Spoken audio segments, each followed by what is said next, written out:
Exodus from the underground, how huge crowds escape the deadly blast. Dead bodies lay by the side of the tracks. Terrible. Heroic efforts to save the lives of those who survived, world leaders responding with steely resolve. When they seek to change our country or our way of life by these methods, we will not be changed. Concerned relatives around the world desperately seeking information. Sorry, we've got major incident here. Sorry, can we move off? Australia pays its respects, holding firm in the war on terror. This brutal, indiscriminate, unforgivable attack on innocent people going about their daily lives is a mark of the depraved character of the people who carried it out. As the people of London vow never to give in. I don't think it's going to change our life at all. I'm determined that it shouldn't. It's the whole point. If you let it change your life, then you've let these evil, cowardly, despicable people win. Good evening. It's just gone 8 o'clock in the morning in London. Bleak images are beginning to filter through from the scenes of the horrendous crimes. Lone police officers guarding blocked off roads. Twisted wreckage concealed behind makeshift barriers. Salvage crews now moving in to clean up the mess left behind by the terrorist bombings. Investigators have reportedly just found a timer device believed to have been used to trigger at least one of the explosions, indicating the attacks may not have been carried out by suicide bombers. 52 people are confirmed dead. Among the 700 injured are 8 Australians, of whom 2 are tonight critically ill. Inside one of the bombed trains on the London Underground, moments after a blast ripped through an adjacent carriage, killing and maiming those nearby. For thousands of Londoners gripped with fear and terror, this was their worst nightmare. They just peeled a big hole off the top of the roof, and there was bits of the trains scattered all over the tracks. You know, dead bodies lay by the side of the tracks. A large flash of light, felt a burning sensation on my hands, put my hands up to my face.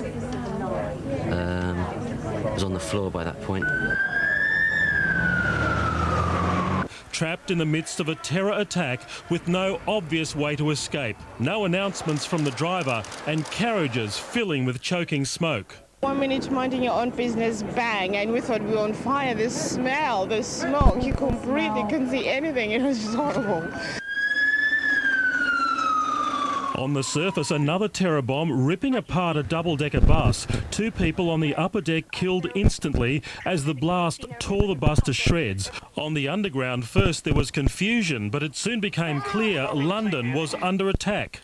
Survivors told of horrific scenes inside the bombed carriages, mass casualties, victims with limbs torn off, others with their clothing blown away, the injured receiving first aid amid scenes of panic and hysteria. The roof had just been blown upwards and outwards. Doors were on the track, and there was just people screaming and wailing. People are dying in here. Help us! Help us! And it was awful. The people that were inside the carriage, they were just literally full of blood and dark, and they were still screaming, and the paramedics were there. And Ladies and gents, we need to clear now Russell Square. Please, for your safety, please start moving down. Rescue crews went into the darkened tunnels to help survivors to safety, many forced to walk along railway lines. The worst injured carried out on stretchers to receive medical attention at makeshift triage centres set up in city hotels. People were screaming, fighting, and then the more and more smoke came in, people started saying the last prayers, as it were, last messages to the loved ones. People then became more and more agitated, thinking they were going to die. Among the shocking toll, more than 700 people hurt, 400 admitted to London hospitals. This clearly was a callous attack on purely innocent members of the public, deliberately designed to kill and injure. A group linked to Al-Qaeda has claimed responsibility for this atrocity, British Prime Minister Tony Blair vowing to track down the killers. Those responsible have no respect for human life.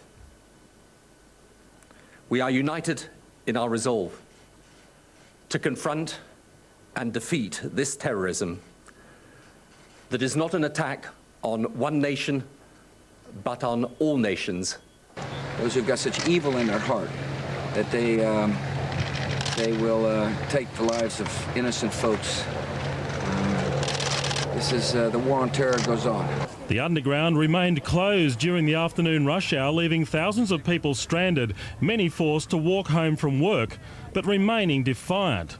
If you let it change your life, then you've let these evil, cowardly, despicable people win. John Hill, 10 News. The damage across London's financial district occurred in just 58 minutes. There are 4 blasts in all, the first near Aldgate Station at 8:49 a.m.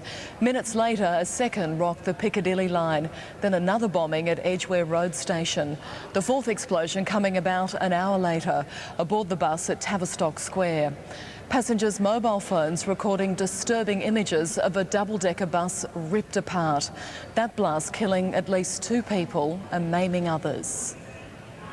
Images of agony and devastation are captured by a passerby moments after packed bus number 30 is blown apart. It shows the terror experienced by rush hour commuters. Explosion number 4 left at least 2 people dead and wounded many others. I probably saw maybe 20 people lying on the floor, not moving. There was a lot of smoke and some bodies, and the roof had been torn off the top of the bus, and I only looked for a couple of seconds and then everyone started screaming and we got out. Terrorists struck one of the city's most famous and loved symbols at 9:47 a.m. in central London's busy Russell Square. Commuters on the top deck caught the full impact. 1 minute is bus, next moment the whole thing had just literally peeled off like a sardine tin. People got flung out from the top and there was just debris, there was smoke. Walls of the British Medical Association were stained by blood, metal and shards of glass smashed into nearby buildings. Doctors left stunned by the aftermath. But this is like having 6 months of casualty in 3 hours. Another says he'll never be able to shake the image of a young woman dying in a colleague's arms. I've seen so many dead people, but this is something. And then I thought, what the ordinary people will be thinking when I can feel the after effect of this carnage, what the ordinary people, lay people will feel about that. Then it was time to see if there were any more devices in the area. Forensic teams meticulously looking for anything which may point to the culprits. The area remains cordoned off, cars abandoned after the blast, a haunting reminder of the terror so many witnessed. Martine Griffiths, 10 News. Normally, peak hour traffic is choking the streets of London right now. Some of the traffic has returned, but it's hardly life as usual. We're going to cross now to Australian reporter Leah Slattery in London. Leah, London the morning after. Explain what's going on. Well, Ron, I think there's a sense of stoic resilience in the air this morning. The Londoners I've spoken to on the way here this morning are just simply getting up, getting on with it, getting on the buses that are running, getting on the trains that are running and trying to get into work. They're doing what they do best. And I think the headline on the Daily Express here, "We Britons will never be defeated." I think that says a lot. Most of the people I've spoken to on the way here today are reflecting those sentiments. Leah, tell me about the fear. You say people are back on the streets this morning, but are they scared on the streets? Are they scared on the public transport? I think if you had have asked me that question late yesterday, I would have said people were terrified of getting back on public transport. But I think the morning has brought a new resilience in people. They're getting on the buses, they're getting on the trains, they're not going to back down, they're not going to lie down and take this. The people I've spoken to have said if they don't get back to work, then the terrorists have achieved what they set out to do, and that they have, you know, essentially terrified people and they're just not going to get back to work. So I think the feeling here is that they have to get on with it. As you can see behind me here, there is quite a bit of traffic and literally just behind my shoulder over at Aldgate East behind me is where one of the first blasts went off yesterday. So this gives you an idea of exactly how busy it is right here anyway in central London at the moment. Leah, you say people are going back to work, but I know earlier in the day authorities in London were suggesting people that don't have to go to work really shouldn't today because of the complications involved. Are businesses generally open as normal? I I think a lot of the restaurants and cafes and the like are open today. But major businesses, some of the bigger businesses, have told people not to come into work. But I think that's simply because of the logistical factor of trying to get so many people back to work with minimal buses and trains running. So I don't think it's so much about the fear. I think it's a lot more to do with the logistics of it. Leah, thank you. Leah Slattery there talking to us live from London. The London blast has sparked a major security crackdown across the globe. World leaders have united to condemn the attacks, with the United Nations vowing to help track down the terrorists responsible. The fallout from the blasts immediately resonated across the English Channel. French security forces on high alert at rail stations around Paris. Back in London, the tabloids bluntly captured the reaction to the city's worst terrorist attack that abruptly ended its Olympic celebrations. In Singapore, for the IOC's selection of London to host the 2012 Games, an emotional Lord Mayor Ken Livingstone called on Britain's Churchillian fighting spirit in his warning to those responsible. Whatever you do, however many you kill, you will fail. Outside the G8 meeting in Scotland, what was to be a globalisation protest turned into a vigil for the victims. I'm here tonight to express solidarity, concern and condolences. Thoughts echoed across the globe. Still recovering from last year's bloody terrorist attack on Madrid's rail system, Spain was quick to express its sympathy for the British. Acabo de transmitir por escrito al primer ministro Blair. I have just transmitted in writing to Prime Minister Blair the total solidarity of the Spanish people with the City of London. And only hours after losing a bitter fight with Britain for Olympic glory, heartfelt words from France to put sporting conquests in perspective. Sans aucun doute. These attacks have without a shadow of doubt strengthened the solidarity among G8 countries. On the other side of the Atlantic in New York, the United Nations passed a resolution condemning the attacks. London should have woken up this morning happily with good news from yesterday. Instead, it awoke to carnage. Train travellers in Madrid joining the mourning for their fellow commuters in London. Son unos cobardes. We can't do anything. They are cowards. They do it where there are as many people as possible, and so they can't be found. Gareth Boreham, 10 News. Australia's leaders have condemned the London attacks in the strongest possible terms. The Prime Minister rushed to Canberra for security briefings as a detachment of Australian police experts headed to England to help in the investigation. At the British High Commission in Canberra, the Union Jack was lowered as the morning papers told the story of London in shock. The Prime Minister arrived at Parliament House to be briefed by national counter-terrorism experts on information and intelligence they'd been able to gather about the London attacks. This brutal, indiscriminate, unforgivable attack on innocent people going about their daily lives is a mark of the depraved character of the people who carried it out. There is no city outside our own cities better known to generations of Australians than the City of London. In Perth, the opposition leader showed anger. These terrorists are subhuman filth who must be captured and eliminated. To eliminate an enemy, first you have to find them, and Australia is helping in the search. 5 federal and state police, including a bomb expert and a federal transport security advisor, will head to London immediately to assist with the investigation. They'll also see what they can learn from the attack to make it harder to be repeated here. In the absence of specific intelligence, there'll be no immediate lift in Australia's terror alert level. There has been no change in the alert level in Australia. It remains at medium.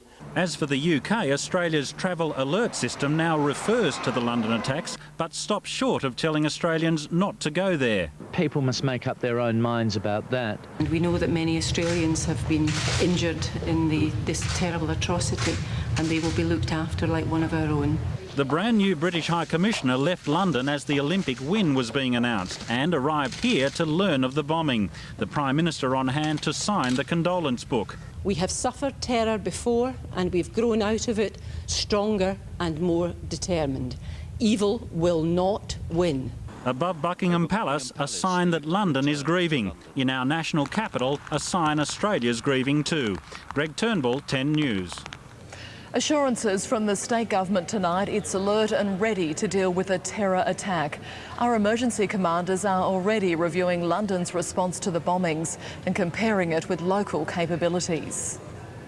An emergency alert in the heart of Sydney. A police cordon thrown around Pitt Street this afternoon where a suspicious bag was left abandoned, draped in a coat. It turned out to be a false alarm, but authorities aren't taking any chances in the wake of the London bombings. We can expect hoaxes and more reports of unattended parcels. I do apologise beforehand to the travelling public. On the other side of town, an urgent meeting of the state's critical incident team. From the Premier to the Police Commissioner, Transport Chiefs, Health Administrators and Utility Executives. A top-level meeting to determine whether Sydney can handle an identical attack. The authors of this attack, whoever they are, have got the wrong city. Because the city that withstood the Blitz and the IRA bombings will withstand these terrorists. From the first reports of the London bombings, the State Police Counter-Terror Command was put on alert. Security on our rail network was stepped up and train inspections increased. It's something that I must be prepared for. But there is no intelligence at this point in time to say that Sydney or any other part of New South Wales is a focus for terrorist-related activity. New South Wales has been preparing for a similar attack. 3 exercises carried out in Rowe tunnels in the past 3 months, 6 more planned. A revamped emergency terrorism strategy due out in a month. We will test ourselves over coming days in a readiness to deal with multiple site events. There was another scare last night at the Hornsby Railway Station. A suspicious package turned out to be a backpack left behind by a train traveller. The security response on Sydney's rail network has been deliberately measured. Not wishing to overreact or cause panic, authorities have avoided saturating train stations with extra police. They're merely stepping up patrols. I feel very frightened. It's in the back of my mind, but no, you have to keep on going. If it's going to happen, it's going to happen. We can't really control it now, can we? Security on our waterways also tightened. A heavy air and sea escort out of Sydney Harbour today for the US aircraft carrier Kitty Hawk, also on alert. Sean Fewings, 10 News. Clearly, Australian passengers on commuter trains are worried as well. 10's Ebony Ferranda is at Central Station this evening. Ebony, is there any obviously stepped-up security on our transport systems this evening?